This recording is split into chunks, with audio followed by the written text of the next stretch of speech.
Katakan amin. Saudara, apakah orang Mesir semuanya jahat? Saudara berkata tidak. Ada juga di antara orang Mesir itu, mungkin dia pengacara yang baik, dokter yang baik, yang kerjanya menolong orang. Tetapi karena tidak ada darah anak domba itu, mereka mengalami kematian. Apakah orang Israel semuanya baik? Tidak semuanya orang Israel baik, saudara. Ada juga di antara mereka yang tidak begitu baik hidupnya. Tetapi karena mereka percaya, mereka patuh, mereka salutkan darah anak domba itu pintu rumah mereka. Oh saudaraku, mereka terhindar dari kematian, mereka luput dari kematian, mereka selamat, mereka menerima keselamatan. Tanpa penumpahan darah tidak ada pengampunan. Dosa sekecil apapun tidak bisa masuk ke surga, saudara. Saudara berkata saya tidak membunuh, tetapi walaupun saudara tidak membunuh, dosa tetap dosa sekecil apapun dan tidak bisa masuk ke surga. Jalannya hanya satu. Bapa berkata kepada Yesus ketika Yesus berdoa di taman Getsemani, dia berkata, dia berteriak, Bapa, haruskah aku tanggung dosa manusia? Tetapi dia berkata, bukan kehendakku yang jadi, kehendakmu yang jadi. Kenapa? Karena berat bagi Yesus menanggung semua dosa manusia ini.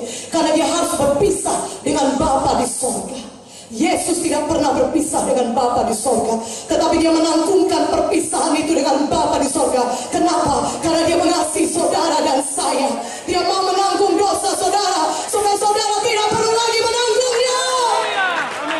Yesus substitusi kita. Yesus ganti kita. Upah dosa dalam maut. Seharusnya kita yang dihukum karena dosa-dosa kita, saudara. Seharusnya kita yang dicambuki karena dosa kita. Kita tidak layak masuk ke dalam kerajaan sorga.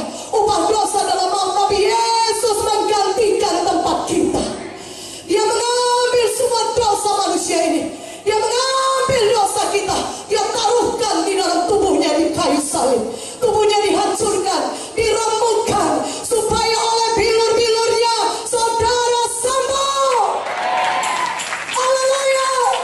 Yesus menanggung semua sengsara itu di kayu salib, supaya saudara tidak perlu lagi menanggung sengsara apapun karena dosa saudara. Saudara hanya perlu membuka hati saudara, percaya kepada Yesus bahwasanya dia sudah mati di kayu salib, mencurahkan darahnya untuk mengampuni saudara. Maka saudara yang percaya kepada Yesus, saudara akan beroleh hidup yang kekal. Katakan amin. Begitu besar sengsara yang dipikul oleh Yesus.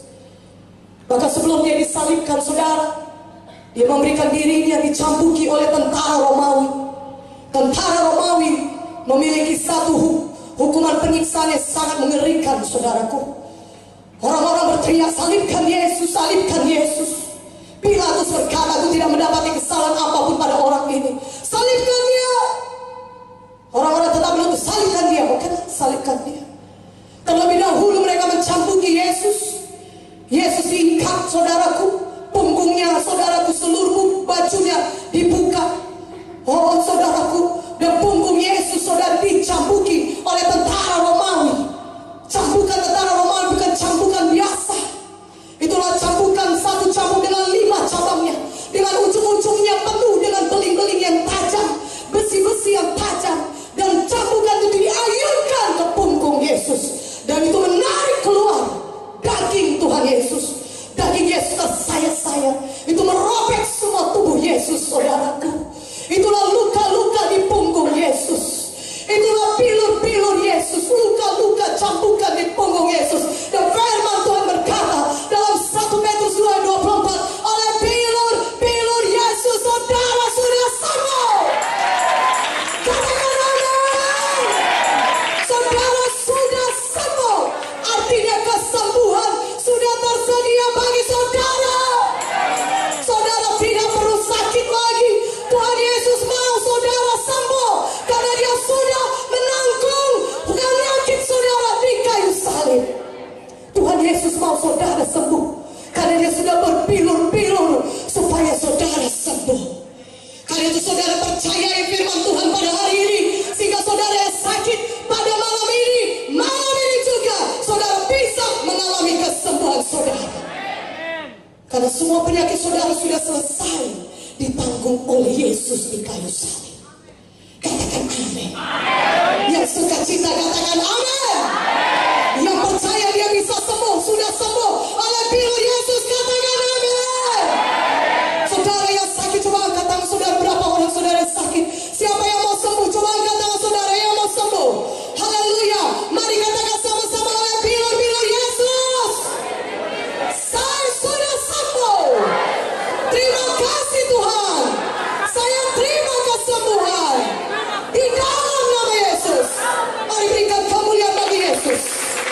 Haleluya. Katakan haleluya. Galatia 3:13-14 berkata, Kristus telah menebus kita dari kutuk hukum Taurat dengan cara menjadi kutuk karena kita. Karena ada tertulis, terkutuklah orang yang digantung di kayu salib. Oh saudaraku, Yesus telah menjadi kutuk karena kita. Dia rela disalibkan supaya oleh penyalibannya dan kebangkitannya saudara bebas daripada semua dosa dan kutuk-kutuk dosa. Kutuk dosa itu banyak. Ada kutuk dosa penyakit, kutuk dosa kemiskinan, kutuk dosa kegagalan.